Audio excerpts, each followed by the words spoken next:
अभिप्राय प्रवक्ता च भुक्तजीव प्रसूतिकृत् नारद प्रेरणात्मा च हर्यस्वभावन सुबलाश्वहितो गुण वाक्यार्थ व्यापन सव गुणार्थ व्यापन सर्व मोक्षानंद प्रतिष्ठित पुष्टिकरो हेतुस्य दासैक ज्ञान तत शांतिकर्ता सविष्णु श्रीकृष्ण सर्वकामधु पुष्टिवंश प्रणेता च विश्वरूपेश देवता कवचात्मा च वर्णोपचितिकारणं विश्वरूप शिरस्येति त्वाष्टयज्ञ विनाशक वृद्धस्वामी वृद्धगम्यो वृद्धव्रतपरायण वृद्धकीर्तिः वृद्धमोक्षो भगवत्प्राणरक्षक अश्वमेव हविर्भुक्ता देवेन्द्राणीवनाशक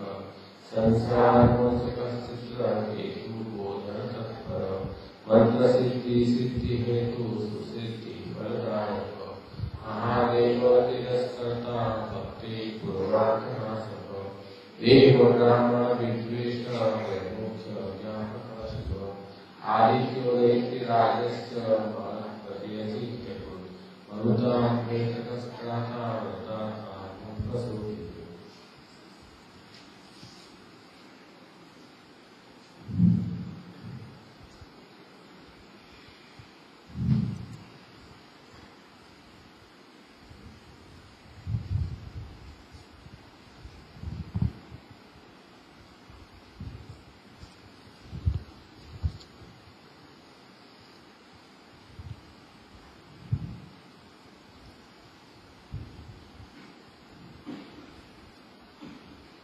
પાંચમા સ્કંદથી છઠ્ઠો સ્કંદ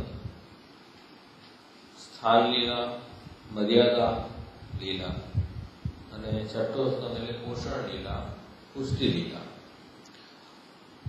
પ્રભુની બંને લીલાઓ ભગવાનની છે. મર્યાદા એટલે પણ ભગવાનની છે અને પુષ્ટિ લીલા પણ પ્રભુની છે. મર્યાદા પ્રભુ પોતે સ્થાપિત કરે અને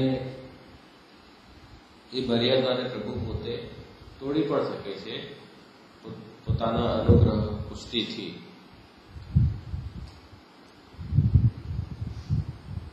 એટલે સર્ગ, વિસર્ગ, સ્થાન એ જે ત્રણ સ્કંદો, એમાં સૃષ્ટિની ઉત્પત્તિ અને ઉત્પત્તિના જે નિયમો, સૃષ્ટિ ઉત્પન્ન થયેલી સૃષ્ટિના નિયમો, એની સ્થાપના પ્રભુએ સર્ગ, વિસર્ગ, સ્થાન આ ત્રણ સ્કંદોથી કરી. અને એમાં કાલ, કર્મ, સ્વભાવના જે પણ નિયમો છે એ નિયમોથી બધાને મર્યાદિત કર્યા. એ આપણે સ્થાન લીલામાં જોયું હતું.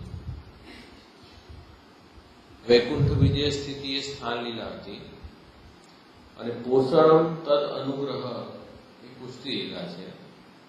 પોષણ એટલે ભગવાનનો અનુગ્રહ, તદ અનુગ્રહ. ગ્રહ એટલે સ્વીકારવું, ફરીથી કોઈને સ્વીકારવો. કેમ કે સૃષ્ટિની શરૂઆતમાં જ્યારે અનંત જીવ પ્રભુમાંથી વિખૂટા પડ્યા, ફરીથી એ જીવોને પ્રભુએ સ્વીકાર્યા.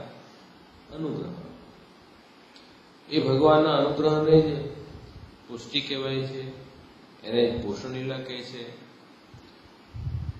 અને કાલ, કર્મ, સ્વભાવ, બાધિકા, પુષ્ટિ એમથી મહાપ્રભુજી આજ્ઞા કરી રહ્યા છે. એટલે ભગવાન પોતાના ભક્તોની જે રક્ષા કરે છે એને આપણે પોષણ કહી શકીએ. અનુગ્રહને રક્ષા પણ બતાવ્યું છે. એટલે ઠાકોરજીએ સૃષ્ટિનું સર્જન કર્યું. સર્જન કર્યા પછી જ્યારે જ્યારે એવા તત્વો આવે કે જે આ સૃષ્ટિમાં ખલેલ પહોંચાડે, અથવા વેદાંતિક શાસ્ત્રોની જે રચના કરી પ્રભુએ દેવી જીવોના કલ્યાણ માટે, એનો દ્વેષ કરનારા જે તત્વો છે એનો નાશ કરવા માટે પ્રભુનો જે ઉદ્યમ છે એને રક્ષા કહેવાય છે. પ્રભુ રક્ષા કરે છે પોતાના ભક્તોની. તો એ રક્ષા બંને બે પ્રકારની બતાવી છે ભાગવત પ્રકરણમાં. એક લૌકિક પ્રકારની રક્ષા, એક અલૌકિક પ્રકારની રક્ષા. લૌકિક પ્રકારની રક્ષાની અંદર એવા જે દ્વેષી છે, ધર્મના દ્વેષી, એનો પ્રભુ માત્ર સ્વરૂપથી નાશ કરે છે, એનું મૂળ નાશ થતું નથી.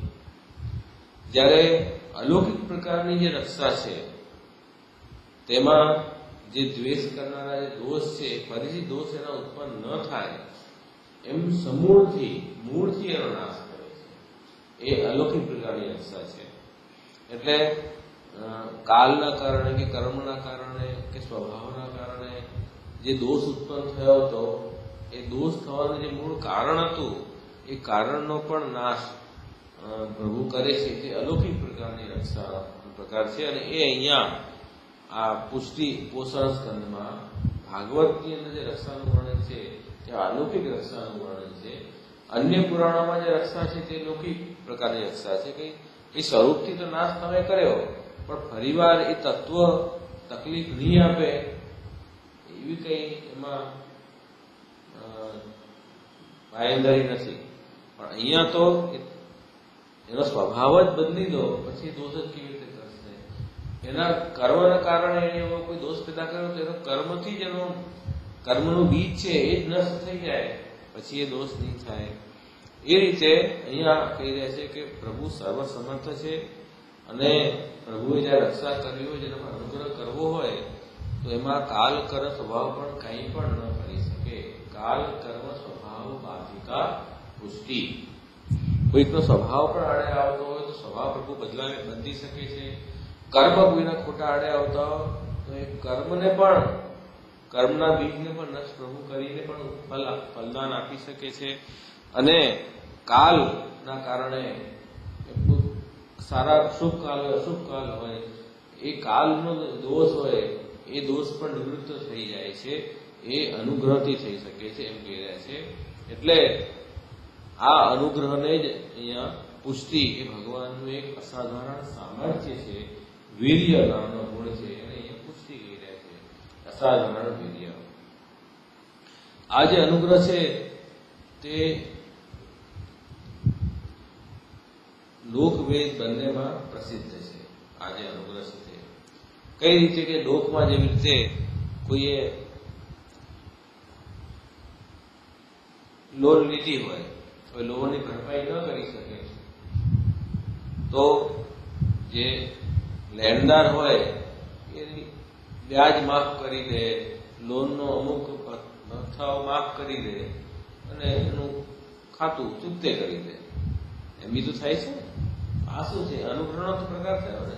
₹1,00,000 ભરવાના હતા ઉધારીના, નથી ભરી શકતા, અમારી પરિસ્થિતિ નથી એવી, એનું વ્યાજ માફ કર્યું, ₹1,00,000 10,000 2-3 ભથ્થા માફ કર્યા, પછી 75,000 આપી દે, તારું અકાઉન્ટ સેટલ. આ અનુગ્રહ છે. એ લોકનો અનુગ્રહ છે. એવી રીતે શાસ્ત્રમાં પણ અનુગ્રહ બતાવે છે. જેમ કોઈ પાપ કરે તો એ પાપનું આપણે દંડ ભોગવવું પડે. એ પાપનું દંડ આપણે યા તો અહીંયા ભોગવો યા પછી પરલોકમાં જ્યાં બી ભોગવવા તો પડે, પણ એના પણ પ્રાયશ્ચિત બતાવ્યા છે. આ તમે પ્રાયશ્ચિત કરી લો તો એ પાપ કર્મનું તમને જે અશુભ ફળ છે નહીં ભોગવવું પડે.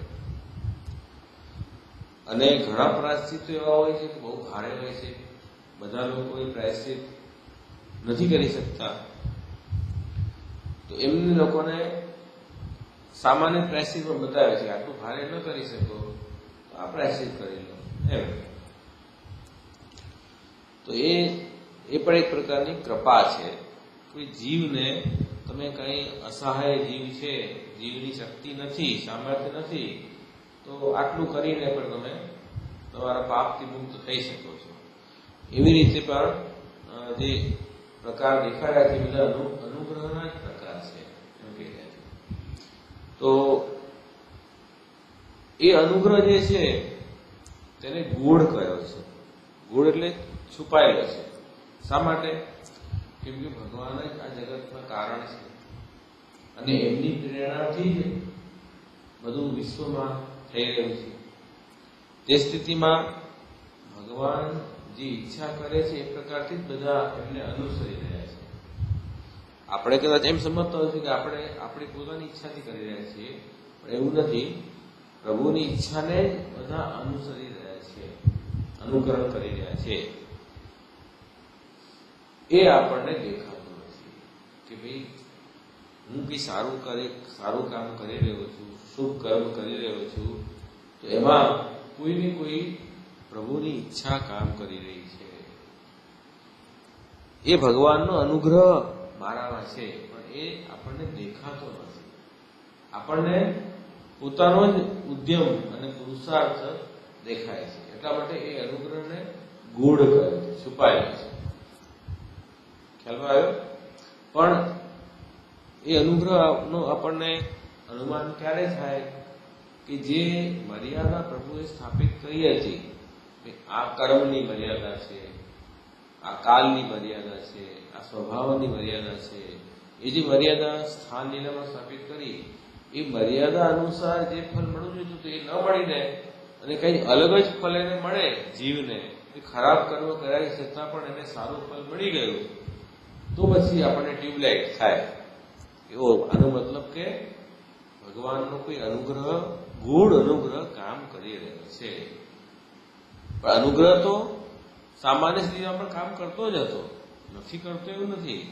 તે વખતે અનુગ્રહનું અનુમાન આપણને થાય છે કે જ્યારે કાલ કર્મ સ્વભાવના નિયમોનું બાદ થાય, કેન્સલ થાય, તૂટી જાય, ત્યારે આપણને ખ્યાલ આવે કે અહીંયા પ્રભુનો અનુગ્રહ છે. તો આ જે અનુગ્રહ ગૂઢ છે અને લોકમાં અને શાસ્ત્રમાં બંને જગ્યાએ આ અનુગ્રહ પ્રસિદ્ધ છે.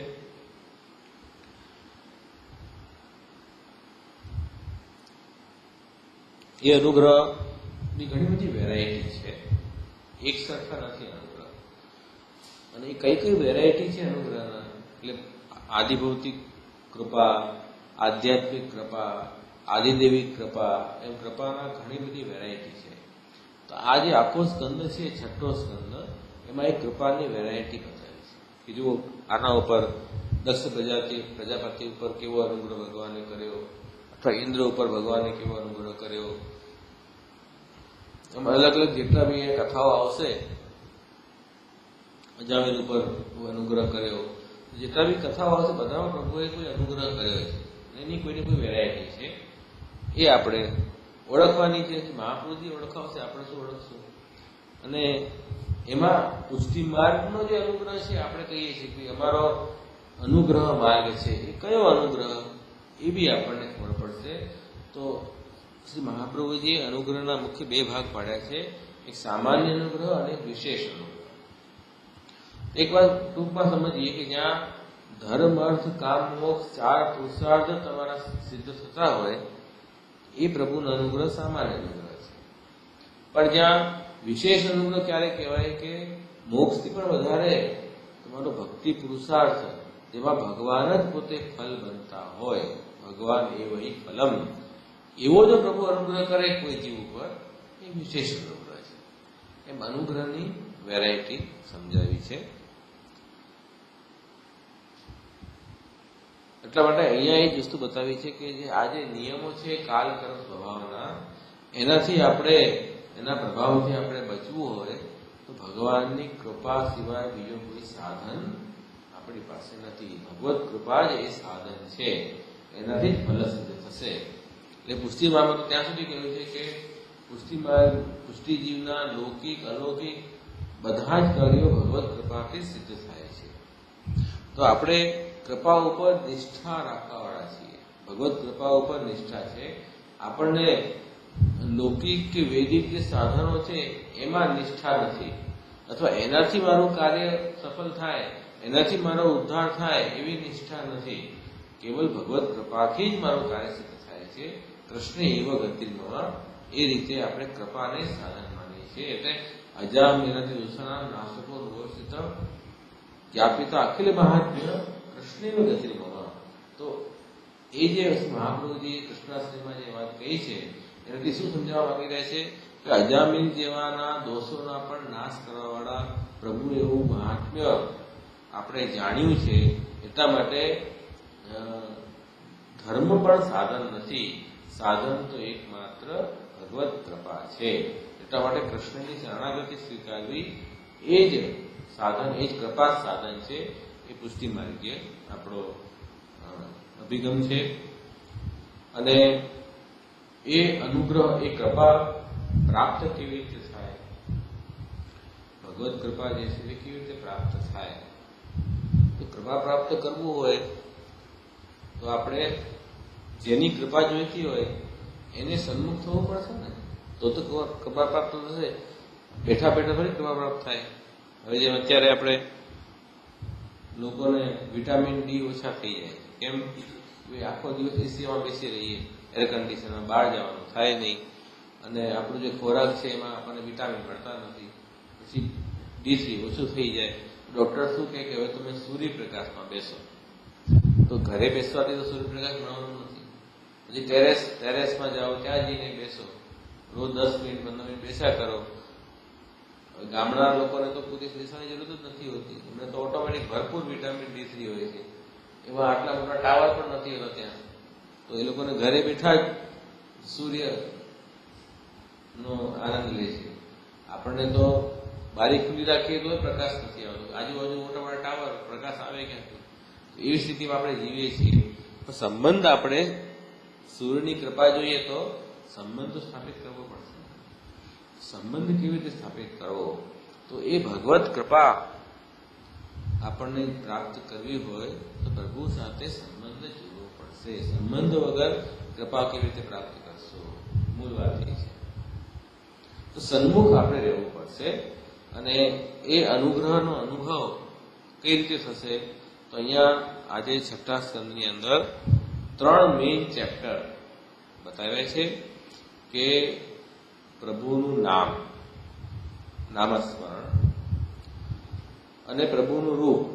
બે તો વસ્તુ છે, રૂપ નામ વિભેદેન જગત કરતી હોય હતો. તો આપણે ભગવાનના નામ સાથે આપણો સંબંધ જોડીએ અથવા ભગવાનના રૂપ સાથે સંબંધ જોડીએ. તો આપણે ત્યાં સેવા યાવા, કથા યાવા, દ્રઢા ભવે યાવત જેવું દસ્યનાશું નકવા ગતિ ભવ. તો સેવામાં આપણે પ્રભુના રૂપ સાથે સંબંધ જોડીએ છીએ, અને કથામાં પ્રભુના નામ સાથે સંબંધ જોડીએ છીએ. તો રૂપ નામ વિભેદેન જગત કરતી હોય હતો. તો ભગવાનના પણ રૂપ અને નામથી આપણે સંબંધ જોડશું તો ભગવત કૃપા પ્રાપ્ત થઈ શકે છે. એ રસ્તો છે. એ આપણે એમ ટીચર છે, અથવા માતા પિતા છે, અથવા કોઈ વડીલ છે, હવે એમની આપણને અનુગ્રહ જોઈતો હોય તો એની સાથે આપણો રિલેશન બનાવવો પડશે. તો ટીચરની પણ આપણને, ગુરુ હોય એનું પણ આશીર્વાદ પ્રાપ્ત થાય. પણ આપણે ભણવા જ ન જઈએ, મળવું જ ન દેખાડીએ કોઈ દિવસ, અને એક્ઝામ આવે ત્યારે જઈએ તો કેવી રીતે થાય? તો આપણે બધા એ ટાઈપના વ્યક્તિ છે. તો એમ નહીં ચાલે. સંબંધ કેવી રીતે જોડશો? કે નામથી જોડો, પ્રભુનું નામસ્મરણથી સંબંધ જોડો. અથવા રૂપથી સંબંધ કેવી રીતે જોડો? કે ભગવાનનું અર્ચન કરો, પૂજા કરો, આપણે ત્યાં સેવાનો પ્રકાર, અથવા સ્વરૂપ રૂપનું ધ્યાન કરો. એનાથી એ પ્રભુનો સંબંધ જોડાય, અને એનાથી ભગવાનનું જે અનુગ્રહ છે એનો અનુભવ આપણને થાય, ભગવત કૃપાનો અનુભવ થાય છે. એટલા માટે અહીંયા આ 6ઠા સ્કંદમાં 19 અધ્યાયો છે. એની 19 અધ્યાયને 3 પ્રકરણમાં મહાપ્રભુજીએ એનું વિભાજન કર્યું છે. પેલું નામ પ્રકરણ છે, બીજું રૂપ પ્રકરણ. રૂપ પ્રકરણમાં સ્વરૂપનું ધ્યાન કરવાનું.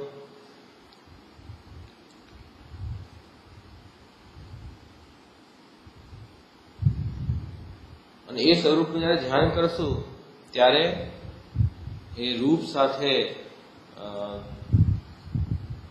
એના જે ગુણો છે એનું પણ ધ્યાન થશે, રૂપના કયા ગુણો છે એનું પણ ધ્યાન થશે. અને ભગવાનનું અર્ચન, પૂજન, એમ 3 પ્રકરણ અહીંયા, નામ પ્રકરણ, રૂપ સ્વરૂપ ધ્યાન પ્રકરણ અને સ્વરૂપનું અર્ચન પ્રકરણ, એમ 3 પ્રકરણ 19 અધ્યાયમાં બતાવ્યા છે. એમાં જે પહેલું પ્રકરણ છે એ નામ પ્રકરણ છે અને એ 3 અધ્યાયનું પ્રકરણ છે. શા માટે? તો કે ભગવત નામનું સેવન આપણે 3 રીતે કરી શકીએ: શ્રવણ, કીર્તન, સ્મરણ. ભગવાન નામનું શ્રવણ કરો, પોતે કીર્તન કરો, સ્મરણ કરો. એમ 3 રીતથી ભગવાન નામથી આપણે જોડાઈએ. એટલા માટે પહેલા પ્રકરણના 3 અધ્યાયો. તે જ રીતે રૂપનું સેવન કેવી રીતે કરશું? કે રૂપનું સેવન આપણે ધ્યાનથી કરશું. રૂપનું ધ્યાન કરવું, સ્વરૂપનું ધ્યાન કરવું, અને એ ધ્યાનમાં જે રૂપના ગુણો છે એનું પણ આપણે અનુસંધાન થશે. અને એ રૂપના 14 ગુણ બતાવ્યા છે. એ જ્યારે ચેપ્ટર આપણે સમજશું એટલા માટે એના 14 અધ્યાયો છે. અને છેલ્લું પ્રકરણ છે એ સ્વરૂપનું અર્ચન, પૂજન. અર્ચન 2 પ્રકારે થાય: મનથી અર્ચન થાય અને બાહ્ય કાયાથી પણ આપણે કરીએ. જેમ આપણે તનુવિદ્યા સેવા બાહ્ય સેવા છે અને માનસી સેવા આંતર છે. તો આંતર અને બાહ્ય સેવાના પણ 2 પ્રકારથી મહાપ્રભુજી બતાવે છે. એવી રીતે અર્ચન પૂજનના પણ 2 પ્રકાર છે, આંતર અને બાહ્ય. તો એ રીતે અહીંયા અર્ચનના 2 અધ્યાય. એમ 3 પ્રકરણ મળીને 19 અધ્યાયનો સરવાળો થાય છે. પહેલા પ્રકરણના 3 અધ્યાય, નામ પ્રકરણના, પછી રૂપ ધ્યાન પ્રકરણના 14 અધ્યાય, 14 ને 3 17, અને ત્રીજો પ્રકરણ અર્ચન પ્રકરણ છે એના 2 અધ્યાય, 19 અધ્યાયનું આ આખું અનુગ્રહ પોષણ સ્કંદ બતાવે છે કે ભાઈ આ 3 રીતે પ્રભુથી સંબંધ જોડાશે આપણો, તો પ્રભુનો અનુગ્રહનો આપણે અનુભવી શકીએ. એટલે પ્રભુનો અનુગ્રહ પ્રગટ થાય છે ભગવત નામથી, ભગવત સ્વરૂપના ધ્યાનથી અને ભગવત સ્વરૂપના અર્ચનથી.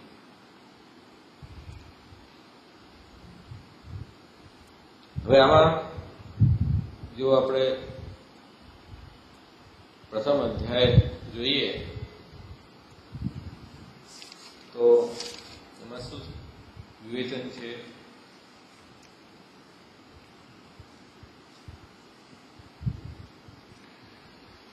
મૂળ પ્રશ્ન રાજા પરીક્ષિતનો એ છે કે મને એ ઉપાય જાણવા છે કે જે ઉપાય કરવાથી મનુષ્યોને ભયંકર યાતનાઓ નરકમાં ભોગવવી પડે છે એ ન ભોગવવી પડે. કેમ કે પંચમ સ્કંદનો છેલ્લો અધ્યાય 26મો અધ્યાય, જેમાં 28 પ્રકારના નરકનું વર્ણન છે. આ કર્મ કરવાથી આ નરક મળે, આ દુષ્કર્મ કરવાથી આ નરક મળે. એટલે પરિસ્થિત રાજાને પોતાનો પણ ભૂતકાળ યાદ આવી ગયો કે જે ઋષિના આશ્રમમાં પોતે હતા તે વખતે એમણે ઋષિને મરેલો સાપ મારીને અને મરેલો સાપ ગળામાં પહેરાવ્યો હતો. તો એમને એ જ વિચાર આવ્યો કે જે સાપ પહેરાવ્યો એનું તો એને ઋષિપુત્રે શ્રાપ આપ્યો કે તક્ષક કરડશે, એ તો એને મળી ગયું. પણ જે સર્પ માર્યો હતો એ તો મૂંગા પ્રાણીની હત્યા કરી હતી ને, તો એનો બી તો એને પાપ તો થયું જ છે. એનું શું નરક ભોગવવું પડશે મર્યા પછી, એ બી એને સ્મરણ થઈ આવ્યું. એટલા માટે એને પ્રશ્ન પૂછ્યો કે ભાઈ એનો કઈ ઉપાય બતાવો કે મર્યા પછી જે બી કંઈ ખરાબ કર્મ કર્યા હોય એના માટે નરકની યાતનાઓ ન ભોગવવી પડે. આ એક પ્રશ્ન હતો. અને એ પ્રશ્નના ઉત્તરમાં સુખદેવજીએ શું કીધું કે ભાઈ સૌથી પહેલા તો જેવી કંઈ તમે પાપ કર્મ કર્યા હોય મન વાણી કાયાથી, એનું તમે આ જ જન્મમાં પ્રાયશ્ચિત ન કરી લો તો મરવા પછી તમારે એની યાતના નરકમાં ભોગવવી જ પડે. એનો કોઈ રસ્તો નથી. એટલા માટે મૃત્યુ આવે એની પહેલા જ આપણે આપણા જે બી કંઈ ખોટા કર્મ હોય એને સુધારી લઈ અને પ્રાયશ્ચિત કરી લેવું જોઈએ.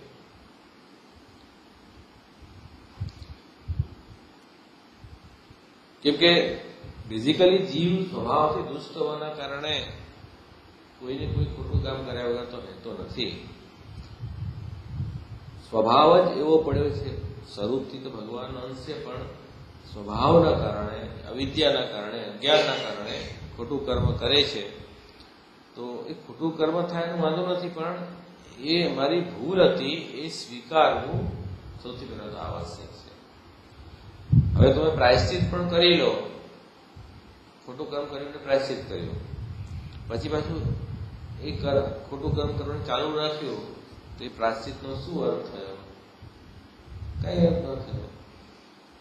એવા પ્રાયશ્ચિતનો કઈ મતલબ નથી. એટલા માટે અહીંયા પરીક્ષિત રાજાએ એ જ વાત બતાવી કે કઈ પ્રાયશ્ચિત છે એ પાપ કરવાનો કઈ રસ્તો નથી. તો એ પ્રાયશ્ચિત કરી લઈશું, હમણાં તો પાપ કરી લો, પછી પ્રાયશ્ચિત કરી લઈશું. પાપ કરવાનો કોઈ રસ્તો છે પ્રાયશ્ચિત? પ્રાયશ્ચિતનો મતલબ છે કે પોતાના ભૂલને રિયલાઇઝ કરવી, હવે પછી હું આ ભૂલ નહીં કરું એવો મનમાં સંકલ્પ લેવો, એનું નામ પ્રાયશ્ચિત છે. પણ આજે પ્રાયશ્ચિત કર્મ જે શાસ્ત્રમાં બતાવ્યા છે એ કર્મથી જે દોષ છે એ સંપૂર્ણ દૂર થતો નથી.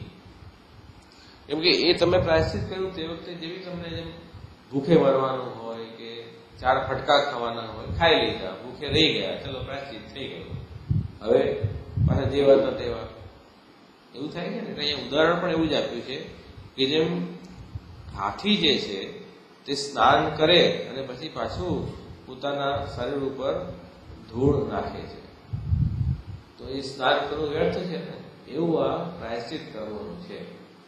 પ્રાયશ્ચિત કરી લો અને પછી પાછા એને કર્મ કન્ટિન્યુ કરો, એનો કશો અર્થ નથી રહેતો. સાચી વાત તો એ છે કે સૌથી પહેલા તો મેં આ ભૂલ કરી છે, એ ભૂલનું આપણે ભાન આપણને થવું જોઈએ. અને ભાન થાય પણ સુધારવાનો પ્રયત્ન ન કરીએ એ બી ખોટું છે. એનાથી વધારે ખોટું એ છે કે જે ભૂલ કરી છે એ સ્વીકારવી નહીં, પણ એનો બચાવ કરવો, અને એ યોગ્ય છે, મેં જે કર્યું છે એ વધારે ખરાબ છે.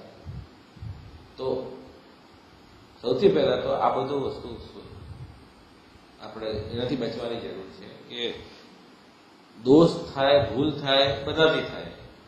આ દુનિયામાં કોઈ એવો માણસ નથી કે જેનાથી કોઈ ખોટા કર્મ ન થયા હોય, કોઈ જ નથી. આપણે હૃદય ઉપર હાથ મૂકશું તો કેટલી વસ્તુ યાદ આવશે, એવું નથી નહીં આવે. એ કોઈને કહેવાની જરૂર નથી, આપણને સમજવાની જરૂર છે.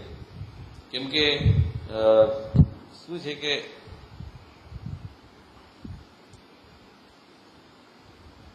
બહાર આપણે જઈએ ત્યારે સારા કપડાં પહેરી નીકળીએ, વ્યવસ્થિત ટીપટોપ થઈને, મેકઅપ કરીને.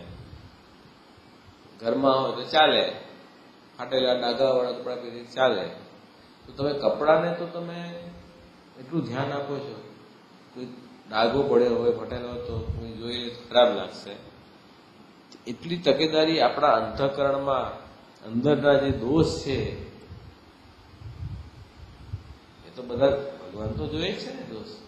એના માટે આપણે કોઈ દિવસે એટલી કેર નથી લેતા, એટલી કાળજી નથી રાખતા, જે રાખવી જોઈએ હતી. તો માણસની વૃત્તિ જ એ પ્રકારની છે. તો એ જ કહી રહ્યા છે કે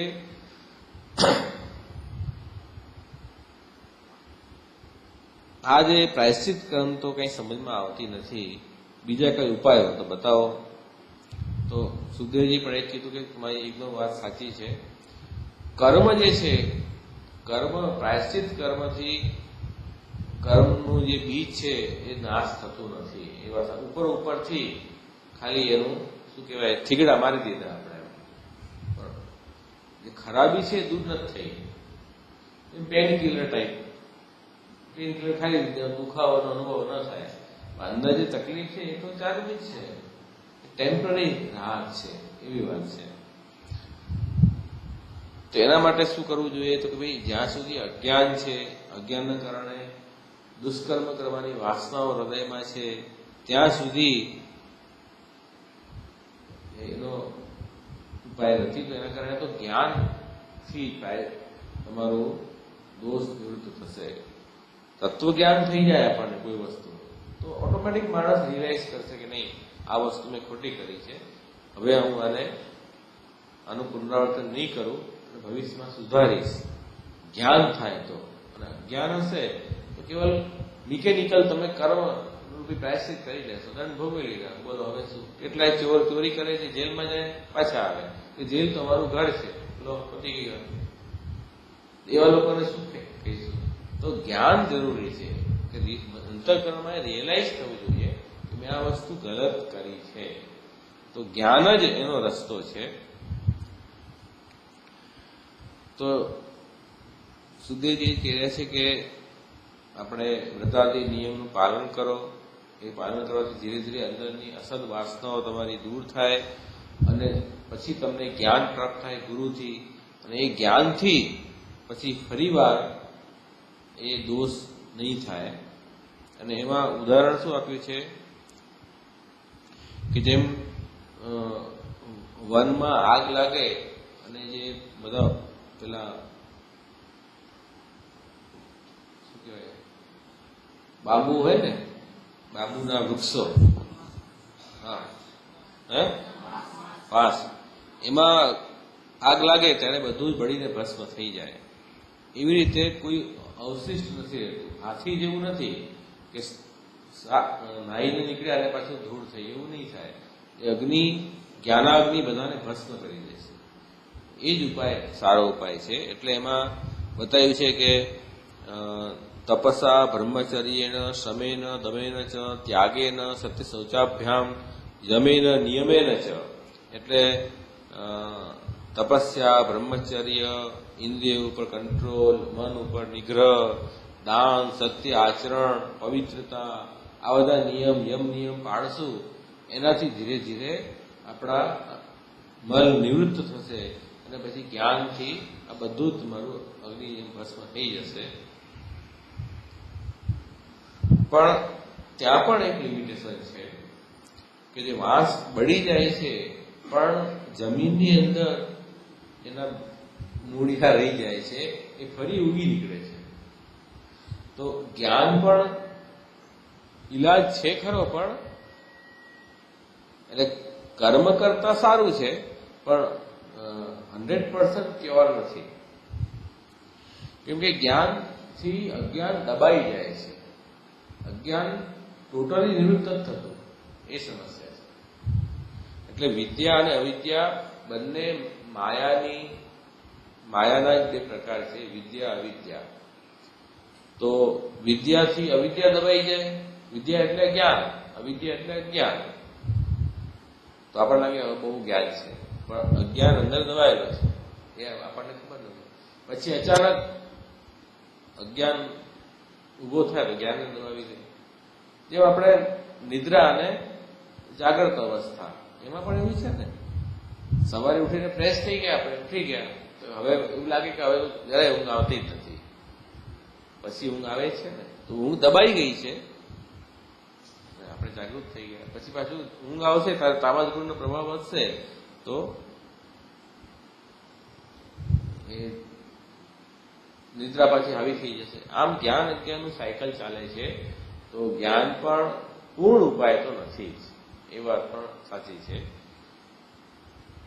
એટલા માટે જેટલા બી જ્ઞાનીઓ છે એના માટે એમ કહેવાયું છે કે એ ભાગવતજીને કેવું છે કે મોટા પદ ઉપર ચડીને પોતાના અભિમાન કારણે, એટલે વિમુક્ત માનીને આરુહ્ય છે પતંતી, એટલે ઉપર ચડીને પાછા નીચે પડે છે. કોણ? વિમુક્ત માનીને, જેનો પણ એવો અભિમાન છે કે હું મુક્ત છું, હું તો જ્ઞાની છું, મુક્ત છું. એ પોતાના અભિમાનના જ કારણે, પ્રભુથી બહિર્મુખ થવાના કારણે મુક્ત થઈને પણ પાછા નીચે પડે છે. એવા જ્ઞાનીઓની સ્થિતિ છે. એનું શું કારણ છે કે અજ્ઞાન દબાયેલું હતું એ પાછું આવી જાય છે. કેમ કે બેઝિકલી વિદ્યા અને અવિદ્યા જોડકા છે બંને, અને માયાના છે. તો એટલેથી ભગવાને શું કીધું કે ભાઈ તમારે આનો રસ્તો એક જ છે કે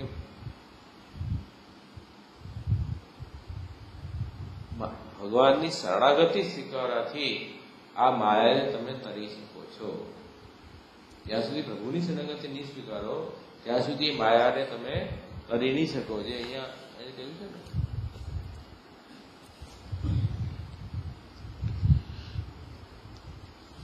ગઈકાલે પણ મેં બતાવ્યું હતું વૃત્રહ ચતુશ્લોકીમાં, એ વ્યામોહિકા માયા જે છે એને આપણે જ્યાં સુધી એને પાર નહીં કરવું ત્યાં સુધી આપણને આ સમસ્યા હંમેશા રહેવાની છે. એના માટે ભગવાનની ભક્તિ, ભગવાનની શરણાગતિનો આપણે આશ્રય કરવો જ પડશે, એના વિના રસ્તો નથી. એટલે ત્રિભૈર ગુણમયૈર ભાવૈ એભી સર્વવિદમ જગત મોહિતમ નાભી જાનાતિ મામેભ્ય પરમભયમ. એટલે આ ત્રણ ગુણો જે છે, સાત્વિક રાજસ તામસ પ્રકૃતિના, એના જે ભાવ છે એનાથી આખું સંસાર મોહિત થઈ રહ્યું છે. એના કારણે પ્રભુને સ્વરૂપને આપણે જાણી શકતા નથી. એનો ઉપાય એ છે કે દેવી એશા ગુણમયી મમમાયા દુરત્યયા મામેવ પ્રપદ્યંતે માયા મેતામ ચારંતિ તે. આ જે ગુણમયી માયા છે ભગવાનની, એ દુસ્તર એટલે દુરત્યયા એટલે ઘણી દુસ્તર છે, તરવી, બહુ ડિફિકલ્ટ એને પાર કરવું છે. પણ જે લોકો ભગવાનની શરણાગતિ સ્વીકારે છે એ આ માયાને પાર કરી જાય છે. તો એટલા માટે જે જ્ઞાની છે એ લોકોને પણ આ અજ્ઞાનની તકલીફ રહે છે. એટલા માટે સંસારથી બહુ બીવે છે, સંસારથી એ લોકો બીવે છે. કેમ? એ લોકોને ડર લાગે છે કે ક્યારે પાછા બંધનમાં ન ફસાઈ જઈએ, અને બંધન શેના કારણે આવે છે? અજ્ઞાનના કારણે. એટલા માટે એ લોકો બહુ જ ડરે છે, સંસારથી દૂર ભાગે છે.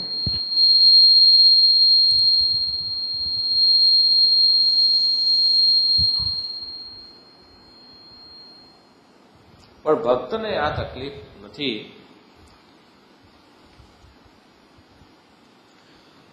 કે ભક્ત જે છે એ બહુ વિરલા છે, અને કેવલ ભક્તિથી જ સમગ્ર પાપોને ભસ્મ કરી શકે છે. ભક્તિમાં એવું સામર્થ્ય છે કે જેમ સૂર્યનો ઉદય થાય તો જે ઝાકળના જે બિંદુ હોય એ ઉડી જાય છે કે નહીં? એના અવશેષ પણ નથી રહી જતા. પછી બીજા દિવસે આવે છે તો બીજા ઝાકળનું બિંદુ છે, પણ પહેલા તો સંપૂર્ણ નાશ થઈ જાય છે. એવી રીતે આ ભક્તિમાં એ શક્તિ છે કે એ સર્વ દોષ નાશક, ભસ્મ કરવાવાળી છે. ભક્તિમાં એ તાકાત છે. તો આ કર્મ જ્ઞાનમાં નિષ્ઠા રાખવી એ સાવ અણસમજ છે. આપણને લાગે અમે પ્રાયશ્ચિત કરી લઈશું અથવા આ જ્ઞાનથી અમે શુદ્ધ થઈ જઈશું, દોષ દૂર થઈ જશે. ભક્તિ જ એવો રસ્તો છે કે જેનાથી તમારું સંપૂર્ણ કાર્ય એટલે સર્વ દોષને નાશ કરનારી ભક્તિ છે.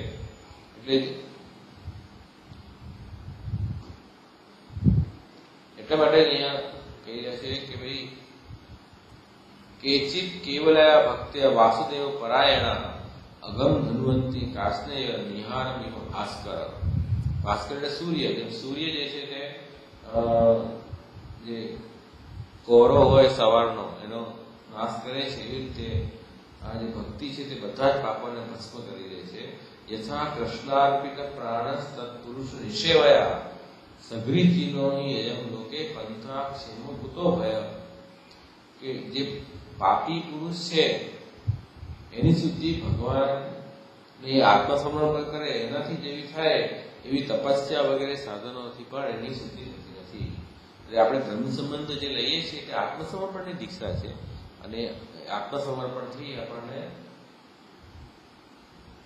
બધા દોષ નિવૃત્ત થાય છે અને ભગવત યોગ્ય, ભક્તિ યોગ્ય આપણે બનીએ છીએ આત્મસમર્પણ. તો અહીંયા ભાગવત જ એ વાત કહી છે કે યથા કૃષ્ણ અર્પિત પ્રાણ તત્પુરુષ નિષેવયા સઘ્રીચિનો અયમ લોકે પંથા ક્ષેમ કુતો ભયા. ન તથા અગવાન રાજન ભૂયેત તપા દેવી યથા કૃષ્ણાર્પિત પ્રાણ તત્પુરુષ નિષેવયા. એટલે જે આત્મા પ્રભુને નિવેદન આત્મા સમર્પણ કરીએ એનો આટલો પ્રભાવ બતાવે છે. એટલા માટે કે છે કે જગતમાં આજે ભક્તિનો જે માર્ગ છે તે સૌથી શ્રેષ્ઠ માર્ગ છે. એમાં કોઈ જાતનો ભય નથી. અને જે ભક્તિ માર્ગમાં ચાલે છે બધાને કલ્યાણ થાય છે. સગરીજીનો અયમ લોકે પંતાક્ષમ કુતો ભય સુશીલા સાધવો યત્ર નારાયણ પરાયણ. એટલે આ માર્ગ ઉપર ભગવત પરાયણ દેવી જીવો, શુદ્ધ જીવો ચાલે છે. અને એ ભક્તિનું એટલું મહાત્મ્ય બતાવ્યું છે કે પ્રાયશ્ચિત્તાની ચિરણાની નારાયણ પરાનુખમ ન નિષ્પન્નતિ રાજેન્દ્ર સુરાકુંભમ એવા ભગા. કે જેમ દારૂથી ભરેલો ઘડો હોય એને શું, એને આપણે પવિત્ર નદીમાં બોળીએ જેમ ગંગા જળમાં, તો શું એ પવિત્ર થઈ જશે? નહીં થાય. એવી રીતે તમે ભગવાનથી વિમુખ છો, પ્રભુથી વિમુખ છો, અને ગમે તેટલું પ્રાયશ્ચિત કરો તમારી પવિત્રતા નહીં થઈ શકે. ભગવત શરણાગત હશો તો તમારું બધું જ કાર્ય સિદ્ધ થઈ જશે. એમ ભગવાન પણ ગીતામાં આજ્ઞા કરી રહ્યા છે. જેમ અહીંયા 9મા અધ્યાયમાં કહી રહ્યા છે કે અપેચેષુ દુરાચારો ભજનતે માં અન્ય ભાગ સાધુરેવસ મંતવ્ય સમ્યક ભવિષ્ય. ગમે તેવું દુરાચાર્ય વ્યક્તિ પણ જે પ્રભુનો અન્યને ભક્તિ કરે તો એ સાધુ પુરુષ થઈ જાય છે, બધા જ પાપ એના નષ્ટ થઈ જાય છે એમ ભગવાન કહી રહ્યા છે.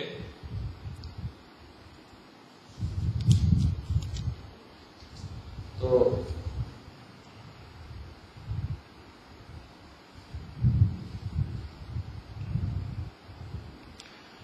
આ આખી કથા ભક્તિની મહિમા અહીંયા બતાવી. ભગવત દોષ નિવૃત્ત કરવાનો ભક્તિમાં જેવું સામર્થ્ય જેવું કર્મ, જ્ઞાન, વ્રત, તપસ્યા વગેરે સાધનોમાં પણ નથી. એટલે ભક્તિ માર્ગ ઉપર બહુ વિશ્વાસ નિષ્ઠાથી ચાલો. આપણને ઠાકોરજીએ અનુગ્રહ કરીને આ ભક્તિ માર્ગ ઉપર આપણી ગાડીને લઈ આવ્યા છે. એમાં કોઈ જાતનો સંશય નહીં રાખો, દ્રઢ વિશ્વાસ રાખો. અમે શ્રેષ્ઠ માર્ગ ઉપર ચાલી રહ્યા છીએ જે ભાગવતની આપણને પહેરી છે. તો એમાં જરા પણ એવી શંકા નહીં કે આ તો બીજા માર્ગમાં જઈએ, પેલું કામ કરીએ તો વધારે એમાં કાર્ય થઈ જશે, એવું નહીં રાખો. અને આ વાત આ પોષણ અધ્યાયમાં પુષ્ટિ સ્કંદમાં બતાવી છે કે કેવી રીતે પ્રભુ જે છે તે પોતાના અનુગ્રહથી પોતાના ભક્તોની રક્ષા કરે છે.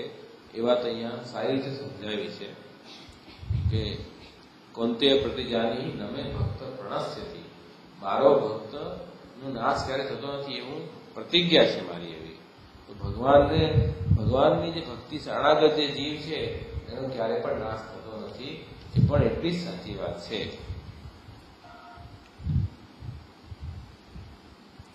જેમ ઇન્દ્ર છે, દેવતાઓ ભલે સકામી ભક્ત છે, ભક્ત તો છે ને, ભલે સકામી છે, અને અસુર જે છે તે ભક્ત નથી, તો દેવતાઓનો ગમે તે પક્ષપાત કરે પણ ઠાકોરજી એના પર અનુગ્રહ કરે છે.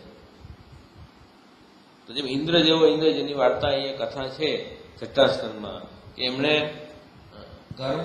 કર્મિષ્ઠ, વિશ્વરૂપ અને જ્ઞાની દધીચી અને ભક્ત વૃત્રાસુર એની બી હત્યા કરી તો પણ ભગવાને એની રક્ષા કરી છે. એ ભગવાનની મહાપુષ્ટિ ત્યાં દેખાઈ રહી છે. ભલે એ પુષ્ટિ આપણા કામની નથી, પુષ્ટિ માર્ગી જીવની, પણ પુષ્ટિ તો થઈ ને, એ રક્ષા તો ઠાકોરજી કરી કે ના કરી. તો નવે ભક્ત પ્રણસ્યતિ એ ભગવાનનું પ્રતિજ્ઞા છે ભગવાનની. એટલા માટે પ્રભુથી સંબંધ જોડવો બહુ આવશ્યક, તો જ આપણે અનુગ્રહના પાત્ર થઈ શકશું. પ્રભુથી તમે જોડાઓ, યા રૂપથી જોડાઓ યા નામથી જોડાઓ, જે તમારું સામર્થ્ય યા બંનેથી જોડાઓ. પ્રભુથી જોડાયેલા રહો, સંબંધ તૂટે નહીં. નામસ્મરણ અને ભગવત સેવા આપણે ત્યાં બે મુખ્ય વસ્તુ બતાવી છે. એ ભાગવત આપણને જે કહે છે એ વસ્તુ બતાવી છે. એનાથી આપણે અવશ્ય આપણને અનુગ્રહની પાત્રતા પ્રાપ્ત થશે. અને એ બાબતમાં સમજાવવા માટે, એ વસ્તુ સમજાવવા માટે કે ભક્તિનું શું મહાત્મ્ય છે, નામસ્મરણનું શું મહાત્મ્ય છે, એવા સમજાવવા માટે સુખદેવજીએ પરિચિત રાજાને એક ઇતિહાસ અજામિલનો સંભળાવ્યો. આજે અજામિલનો ઇતિહાસ છે એ ખરેખર તો સુખદેવજીની સમાધિ ભાષા નથી, પણ મતાંતર ભાષા છે એમ મહાપ્રભુજી કહે છે. કેમ? સુખદેવજીએ આ ઇતિહાસ અગસ્ત્ય મુનિ પાસેથી સાંભળેલો હતો. તો મતાંતર ભાષા એટલે કે બીજા પાસેથી સાંભળ્યો હોય અને ભાગવતમાં કોઈ વસ્તુ આવી હોય એ મતાંતર ભાષા કહેવાય. એ પ્રમાણ નથી. પ્રમાણ કયા અર્થમાં નથી? ખોટી છે એ અર્થમાં નહીં, પણ પ્રમાણનો મતલબ છે કે કોઈ વસ્તુનું જ્ઞાન આપણને ફર્સ્ટ હેન્ડ નોલેજથી થાય પહેલી વારમાં જ, તો એ પ્રમાણ કહેવાય. જે વસ્તુ આપણને ઓલરેડી ખબર હોય એ જ વસ્તુ આપણને કોઈ કહે તો આપણા માટે પ્રમાણ નહીં થાય. પ્રમાણ થશે? નહીં થાય. એવી રીતે આ અન્ય પુરાણમાં અજામિલનો પણ ઇતિહાસ આવેલો છે અને એ વાત અગસ્ત્ય ઋષિએ સુખદેવજીને કહી એટલે મતાંતર ભાષા થઈ. બીજા પાસેથી સાંભળેલી એ મતાંતર ભાષા છે એટલે પ્રમાણ નથી. અને સમાધિ ભાષામાં અજામિલ ભગવાનનો ભક્ત છે અને એને એટલા દોષ ખરાબ કામ કર્યા એવું સમાધિ ભાષામાં શું કરવા આવે? સમાધિ ભાષામાં તો ભગવાનની લીલા અને ભક્તોની કથા જ આવે. એ ભક્તોને પણ દૂષણ થયું એ વાત સમાધિ ભાષામાં ન આવે. એટલે પણ એને શ્રી મહાપ્રભુજી કહે છે કે આ જે ઉપાખ્યાન છે અજામિલનો સમાધિ ભાષામાં નથી, મતાંતર ભાષામાં છે મૂળમાં. પણ એનો મતલબ કે પ્રમાણ નથી એવો અર્થ નથી. પ્રમાણ છે એટલે ખોટી જ વાત છે એમ નથી, પણ ભાગવતમાં સમાધિ ભાષા નથી. આપણે સમાધિ ભાષા વ્યાસસ્ય પ્રમાણાંત ચતુષ્ટય એમથી મહાપ્રભુજી કહે છે. એટલે જે વ્યાસની સમાધિ ભાષા હોય એ જ પ્રમાણ છે. કેમ કે પ્રથમ વાર જ્ઞાન આનું નથી. આનું જ્ઞાન ઓલરેડી બીજા પુરાણમાં 17 પુરાણની રચના થઈ ત્યારે આ વાત આવી ગઈ હતી ઓલરેડી. કેમ કે ભાગવત તો છેલ્લે રચાયું ને. વ્યાસજીએ ભાગવતની રચના ક્યારે કરી? ત્યારે બધા પુરાણની રચના થઈ ગઈ પછી પણ એમને અસંતોષ થયો ત્યારે ભાગવત પુરાણની રચના થઈ છે. એટલા માટે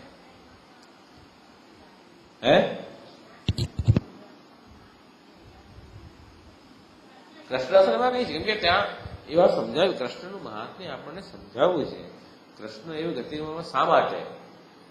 કે ભગવત કૃપા પાત્ર જે હોય એને કોઈ પણ કર્મ દોષ પણ બાધિત થતો નથી એ વાત બતાવી છે.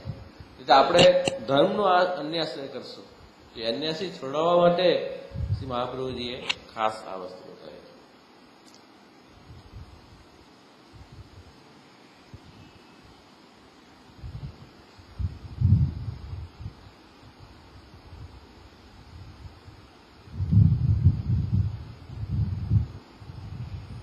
હવે અહીંયા અજામિલનું ઉપાખ્યાન બધાને ખબર છે એટલે મારે હવે રિપીટ કરવાની જરૂર લાગતી નથી. હવે જો પહેલો નામ જે છે ને એ આપણે જોઈએ. બધા પાસે છે ને ટેક્સ? હવે પહેલો નામ જે છે મર્યાદા ભિન્ન શાસ્ત્રકૃત. મર્યાદા ભિન્ન શાસ્ત્રકૃત. મર્યાદાનો મતલબ શું? તમે જેવું કાર્ય કરો, જેવા સાધન કરો એના અનુરૂપ તમને સામે ફલ મળે એનું નામ મર્યાદા. નિયમ એક પ્રકારનો. આ કામ કરશો આવી રીતે તો સામે આ ફલ તમને મળશે. મર્યાદા છે. તો સાધન અનુરૂપ આપણને ફલદાન થાય એનું નામ મર્યાદા છે. અને પુષ્ટિ એટલે સાધન વગર અથવા તો થોડાક સાધન, અલ્પ સાધન કર્યા હોય અને આપણને મોટું ફલ મળે તો શું કહીશું? આ તો મર્યાદા નથી, આ તો પુષ્ટિ થઈ ગઈ, આ તો કૃપા થઈ ગયો, આ તો અનુગ્રહ થઈ ગયો. કેમ? અમે તો કઈ એવા સાધન કર્યા જ નહોતા અને અમને ફલ તો ઘણું બધું મળી ગયું છે. તો અલ્પ સાધનથી અથવા સાધન વગર પણ મહાન ફલ મળે આપણને તો એ મર્યાદા ભિન્ન કહેવાશે. એટલે પુષ્ટિ કહેવાશે.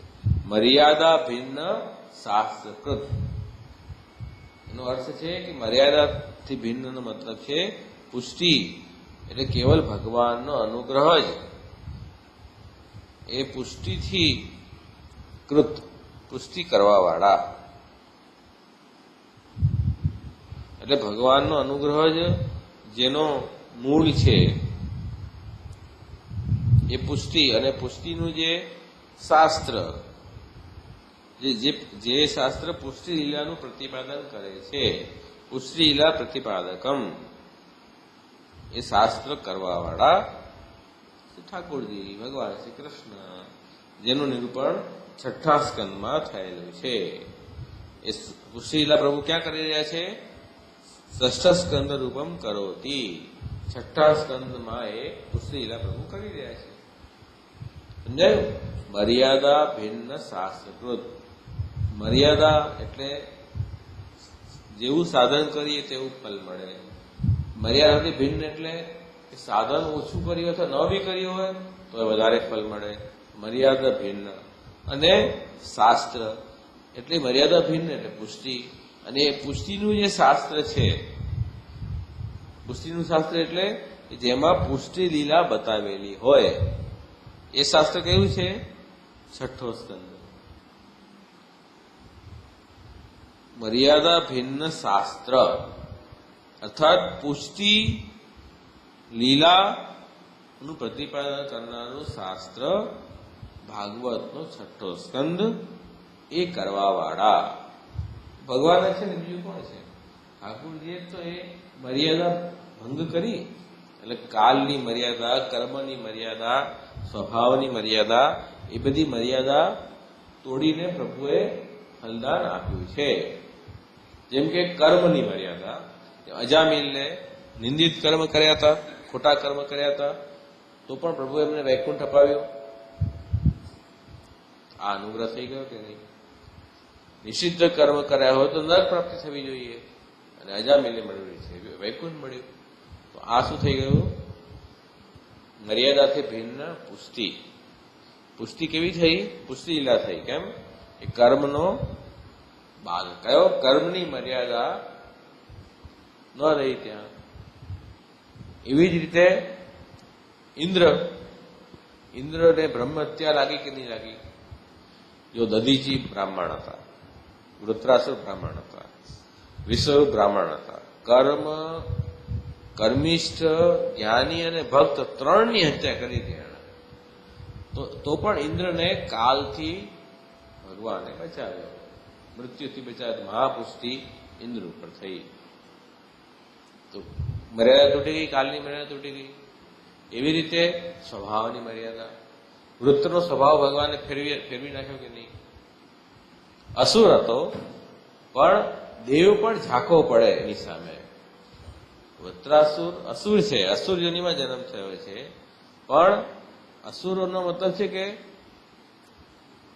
જેની હિંસક વૃત્તિ હોય. બીજાનું જે બી થાય, કંઈ થાય, આપણે આપણું કામ જોવાનું, બીજાને કષ્ટ પડે તો વાંધો નહીં, એ આસુર વૃત્તિ છે. અને અહીંયા તો એ વૃત્તને એવી ભાવના કે ભગવાનની શ્રેષ્ઠ ભક્તિની ભાવના જાગી એ વૃત્રાસુરને.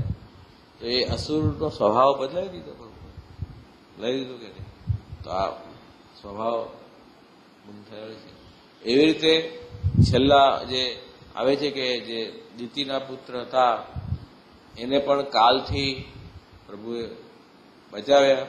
ઇન્દ્રે એ દિતિના ગર્ભના ટુકડા ટુકડે કરી દીધા હતા, 49 ટુકડા કર્યા, છતાં પણ એ ગર્ભનો નાશ ન થયો. કાલથી રક્ષા પ્રભુએ કરી. અને એટલું જ નહીં, પણ એ દિતિના પુત્ર તો દૈત્ય હોવા જોઈએ, અસુર હોવા જોઈએ, એનો સ્વભાવ પણ બદલીને દેવ જેવો થઈ ગયો અને ઇન્દ્રના મિત્ર બનીને સ્વર્ગમાં ગયા બધા, જેને આપણે મરુદગણ કહીએ છીએ. અને એની પૂજા પણ આપણે કરીએ છીએ મરુદગણની. 33 કોટી દેવમાં પણ એક દેવ કોટીમાં એનું સ્થાન છે આજે મરુદગણનું. એમ 33 કોટી દેવની પૂજા થાય છે એમની પણ પૂજા કરાય છે. તો સ્વભાવ પણ બદલ્યો અને કાલથી પણ રક્ષા પ્રભુએ કરી છે. તો આ બી પ્રભુની કૃપા નહીં તો બીજું શું છે? તો કાલ, કર્મ, સ્વભાવ ત્રણેય અહીંયા બાદ થયા છે. એવું મર્યાદા ભિન્ન શાસ્ત્રકૃત.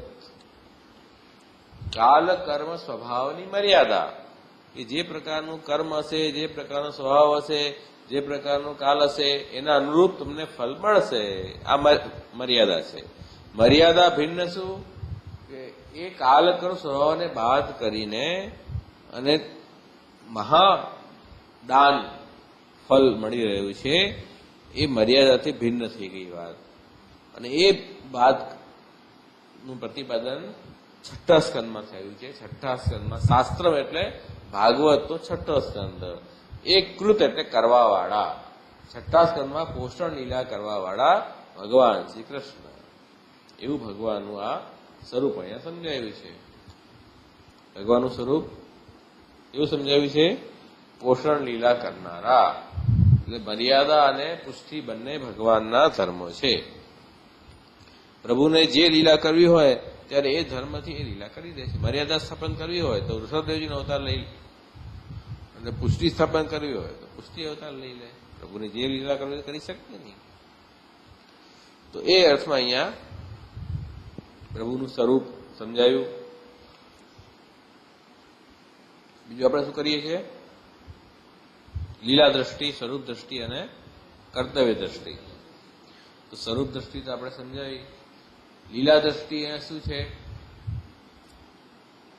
લીલા તો પોષણ લીલા ચાલી રહી છે આપણે. એટલે પોષણ લીલા જે સ્કંદનો અર્થ છે, પોષણમ તદ અનુગ્રહ, ભગવાનનો અનુગ્રહ. કેવો અનુગ્રહ? કાલ કર્મ સ્વભાવ બાધિકા. એ લીલા છે આ સ્વરૂપની, એ લીલા. તો કર્તવ્યમાં શું આવશે? કર્તવ્ય આવશે કૃષ્ણ એવ ગતિર્મમ. કેમ? અજામિલા દેવસાણામ નાશકુર જ્ઞાપતા અખિલ મહાત્મ્ય. આવું મહાત્મ્ય આપણે સમજ્યા ઠાકોરજીનું, કે ઠાકોરજી જે રીતે ફલદાન આપવાની ઈચ્છા હોય તો આપી શકે છે, એમાં કોઈ નિયમ કામ આપતા નથી. એટલા માટે જીવ જે છે એ પ્રભુનું મહાત્મ્ય સમજીને ભગવાન કૃષ્ણને શરણાગત થાય, એ આનું કર્તવ્ય છે. તો મર્યાદા ભિન્ન શાસ્ત્રકૃત એ મૂળમાં પુષ્ટિ લીલા સમજાવવાળું સ્કંદનું જ, આ જે સ્કંદ છે આખો છઠ્ઠો સ્કંદ, એ સ્કંદનું બતાવનારું આ નામ છે મર્યાદા ભિન્ન શાસ્ત્રકૃત.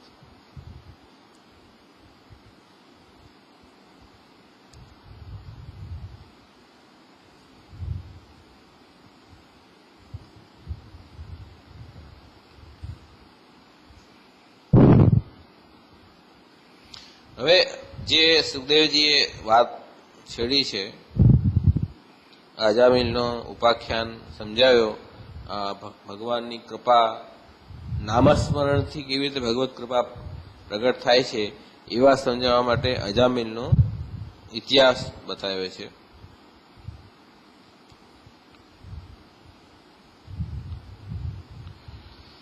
અને એ ઇતિહાસમાં અહીં કહી રહ્યા છે કે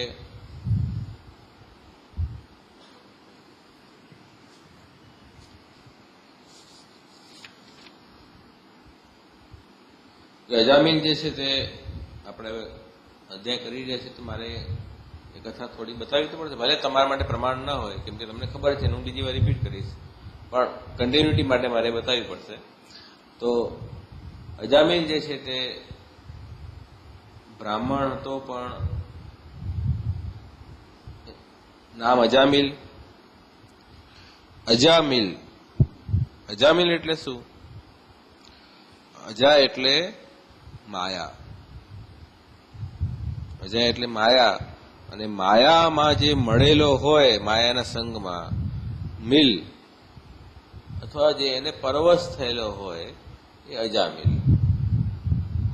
તો એનું નામ જ આપણને બતાવે છે કે અજામિલ જે છે તે પોતાના પ્રકૃતિને વશ થઈ ગયો છે. એવો જે એ અજામિલ છે એવા જ આપણે પણ છીએ. જીવ માટે જ કહ્યું છે ને, જીવા સ્વભાવ હતો દુષ્ટા. તો સ્વભાવને વશ થઈ ગયો ને જીવ. સ્વભાવ ક્યાંથી બને? પ્રકૃતિથી. તો પ્રકૃતિ જે માયા છે એને વશ જીવ છે, એના કારણે દુષ્ટ થઈ જાય છે. તો અજા એટલે માયારૂપી પ્રકૃતિ, અને એને જે વશ થયેલો હોય મિલ, અજામિલ. તો એ અજામિલ જે છે તે અજામિલ હોવાના કારણે વિષય વાસનામાં ડૂબેલો જીવ હતો, અને એના કારણે પૈસા અને સ્ત્રી પાછળ એ ઘેરો થઈ ગયો હતો. એના કારણે જીવનમાં એને અનાચાર દુષ્ટ આચાર જ કરેલા હતા, અને એ અનાચારથી પોતાના કુટુંબનું ભરણ પોષણ કરીને આખું એનું આયુષ્ય એને જીવન વિતાવ્યું. જ્યારે વૃદ્ધ થયો 88 વર્ષનો, એને 9 દીકરા હતા, 10મા દીકરાનું નામ નારાયણ હતું. તો અહીંયા કહી રહ્યા છે આપણને ભાગવત પ્રકરણમાં મહાપ્રભુજી કે 9 દીકરા શા માટે કે 9 ગુણ પ્રકૃતિના અને 1 દીકરો ગુણાતીત 10મો નિર્ગુણ, એમનો 10 દીકરા થયા. મૃત્યુકાળ જયારે આવ્યો અને 3 ભયંકર યમદૂતોને એને જોયા, કેમ કે એ તો નેચરલ હતું ને. કર્મનો શું નિયમ છે? જેવા તમે કર્મ કરશો એવો ફળ મળશે. તો આજીવન જેને દુષ્ટ આચાર કર્યું હોય તો મૃત્યુમાં તમને કોઈ દેવતાઓ તો દેખાશે નહીં, ભયંકર યમદૂત દેખાશે રાક્ષસ જેવા. એ જોઈને ડર લાગ્યો અને ડર લાગવાના કારણે એને પોતાના નાના દીકરા, જેને ઉપર ખૂબ જ સ્નેહ કરતો હતો, નારાયણ જોરથી બોલવા લાગ્યો. આ ભગવાનની કૃપા હોય એના ઉપર. મૃત્યુ અંતકાલમાં નારાયણ નામ યાદ આવવું એ ગમે તેવો તો મોટા મોટા સ્મરણ કરવા વાળા પણ હોય છે, પણ મૃત્યુ અંતકાલમાં ભગવત નામ બહુ મુશ્કેલી છે, બહુ રેર પોસિબિલિટી છે કે અંતકાલમાં 100 માંથી 5 હશે એવા કે જેને અંતકાલમાં, એટલે જે લોકો ભગવત સન્મુખ છે એની પણ વાત કરું છું કે બધાને ભગવત નામ નથી આવતું. તો નારાયણ નામ જયારે આવ્યું ત્યારે એ નામ સાંભળીને તરત જ તે વખતે ભગવાનના પાર્ષદ પણ ત્યાં તરત આવ્યા એને બચાવવા માટે. યમદૂતો એમને અટકાવ્યા છે. યમદૂતોએ પરિચય પૂછ્યો, તમે કોણ છો, શા માટે અટકાવી રહ્યા છો? ત્યારે વિષ્ણુદેવે પૂછ્યું કે, ત્યારે એમ કીધું અમે તો ભાઈ, વિષ્ણુદેવે કીધું તમે કોણ છો એ બતાવો. તો અમે તો ધર્મરાજના દૂતો છીએ, યમરાજના દૂતો છીએ, અને જે ધર્મનું પાલન ન કર્યું અને દંડ આપવો એ અમારું કર્તવ્ય છે, એટલે અમે આવ્યા છીએ લેવા. તમે અમને કેમ અટકાવી રહ્યા છો? તો તમે ધર્મ રાજાના દૂત છો તો બતાવો, ધર્મ એટલે શું તમને ખબર છે? ધર્મ સીધી વાત છે, વેદ પ્રણીત ધર્મ, અધર્મ તદ વિપર્ય. વેદમાં જેનું વિધાન કરવામાં આવ્યું હોય તે ધર્મ છે, અને જેનું ના પાડવામાં આવ્યું હોય તે અધર્મ છે. તો આણે તો જેની ના પાડી છે જે વસ્તુની એવા જ કામ કરે છે આના જીવનમાં એને.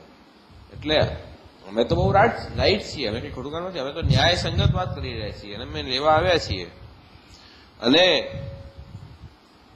આપણે જે કર્મ કરીએ છીએ એની કોઈને ખબર નથી, એટલે આપણે ખોટા કર્મ કરી શકીએ. ચારવાક સિદ્ધાંત એવો છે કે ભાઈ તમે ખોટું કર્મ કરીને પણ તમે મોજથી જીવી શકતા હો તો ખોટું કર્મ કરવામાં કઈ વાંધો નથી, કેમ કે મર્યા પછી કોણ કોને પૂછવાનું છે. પણ એવું નથી. અહીંયા બતાવ્યું છે કે સૂર્ય, અગ્નિ, ખમ, મરુદ, ગાવ, સોમ, સધ્યાની દિશ, કાલ, સ્વયં ધર્મનિતિ યેતે દેયસ્ય સાક્ષિણ. સૂર્ય, અગ્નિ, આકાશ, વાયુ, ચંદ્રમા, ગાય, સંધ્યા, રાત દિવસ, દિશા, કાલ, ધર્મ, આત્મા, આ બધા જ માનવ જે બી કંઈ કર્મ કરે છે એના સાક્ષી છે, વિટનેસ. અને કોર્ટ હંમેશા વિટનેસની વાત સાચી માને છે. એટલે તમે એમ સમજો કે અમે દુનિયાને મૂર્ખ બનાવીને ખોટા કામ કરીએ અમને કોઈ પકડશે નહીં, એવું નથી.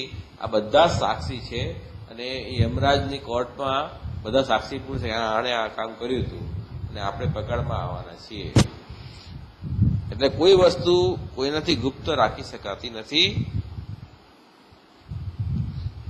અને એક કર્મ ભોગવવા જ પડે છે. પણ આ અજામિલ ખરેખર તો બહુ સદાચાર સંપન્ન હતો, સદગુણવાળો હતો, યોગ્ય બ્રાહ્મણ હતો. પણ ખબર નહીં શું થયું, એક દિવસ જયારે પોતાની પિતાની આજ્ઞાથી વનમાં સંવિધા લેવા ગયો અને પાછો આવતો હતો ત્યાં એણે માર્ગમાં એવું દ્રશ્ય જોયું, એક વેશ્યાની સાથે એક શૂદ્ર વિહાર કરી રહ્યો હતો અને એના કારણે એના અંતઃકરણમાં એ બુરાઈ ઘર કરી ગઈ. અજામિલની શું વાત છે?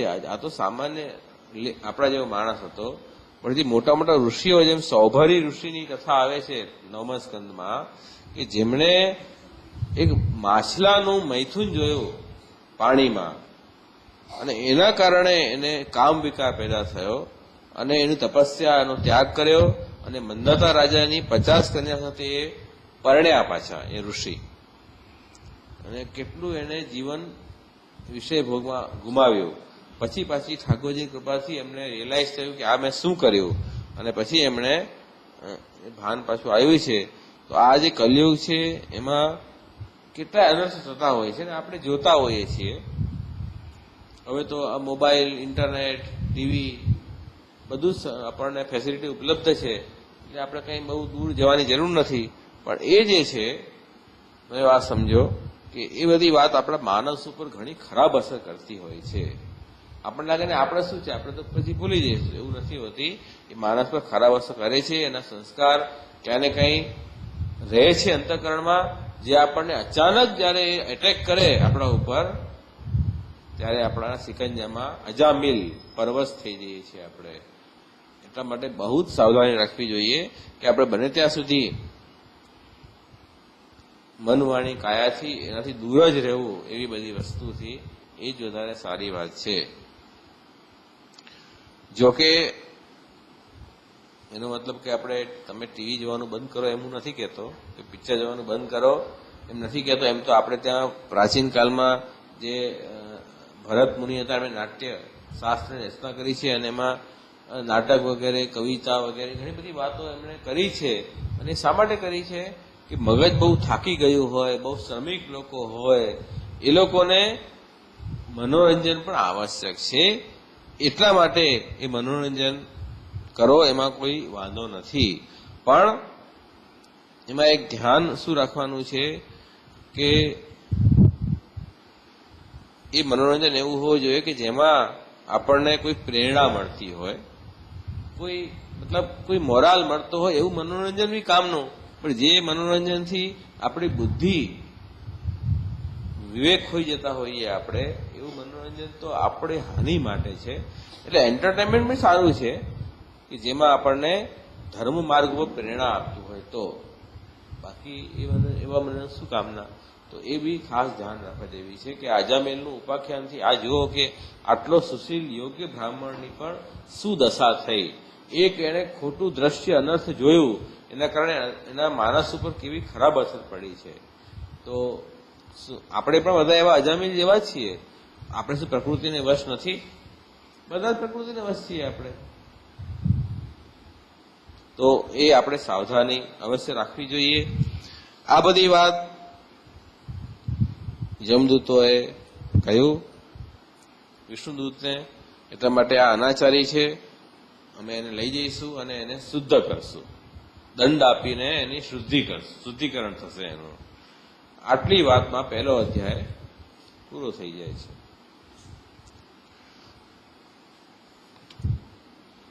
ત્યારે બીજા અધ્યાયમાં એ વાત આવી છે, વિષ્ણુદૂતોએ કીધું કે ભાઈ તમે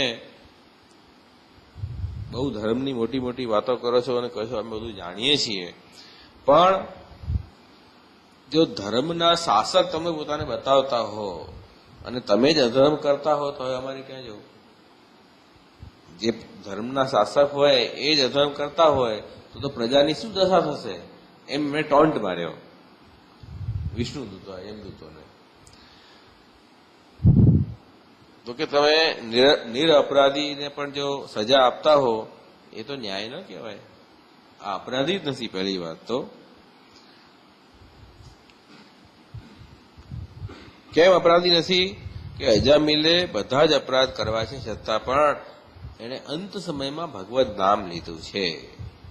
અને ભગવદ નામ જે છે તે કલ્યાણ કરનારું છે. એને ભગવાન નામ એને લીધું હોય એને ક્યારે પણ એ પછી દોષી નથી રહી જતો. એમ એનું મહાત્મ્ય તમે જાણતા નથી, તમે અજ્ઞાની છો. અને એ વખતે આ વાત બતાવી કે સાંકેત્યમ પારિહાસ્યમ વા સ્તોભમ હેલણમેવો વા વૈકુંઠ નામ ગ્રહણમ અશેષ અગહરમ વિદુહુ.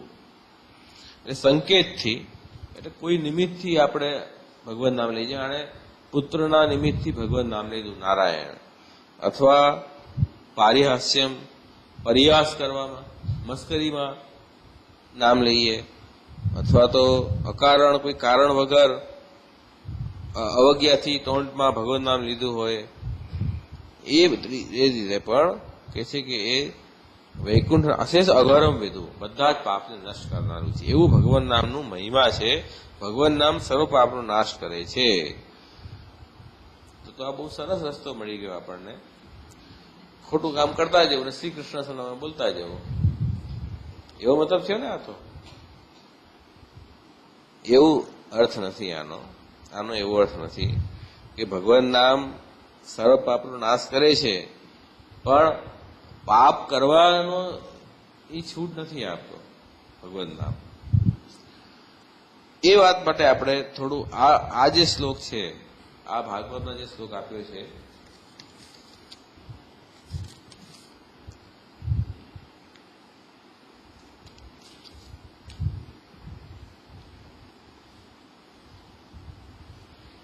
આ બીજા અધ્યાયનો 14મો શ્લોક છે.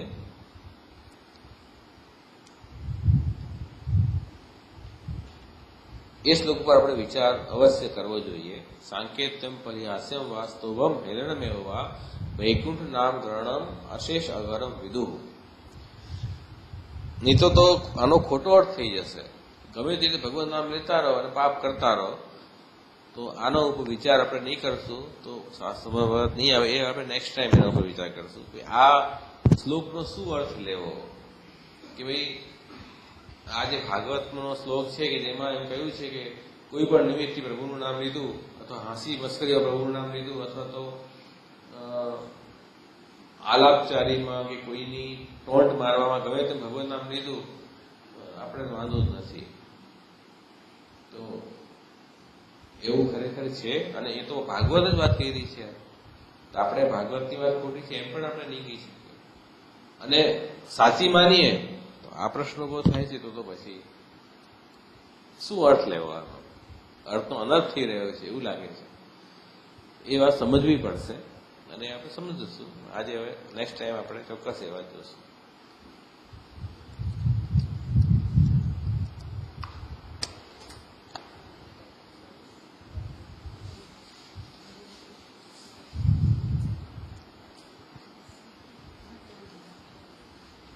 આસરનું પદ કહ્યું, રડાઈ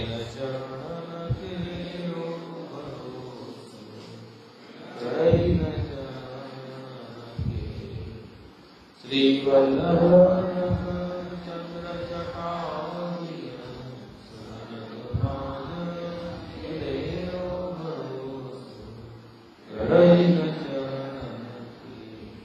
સાધન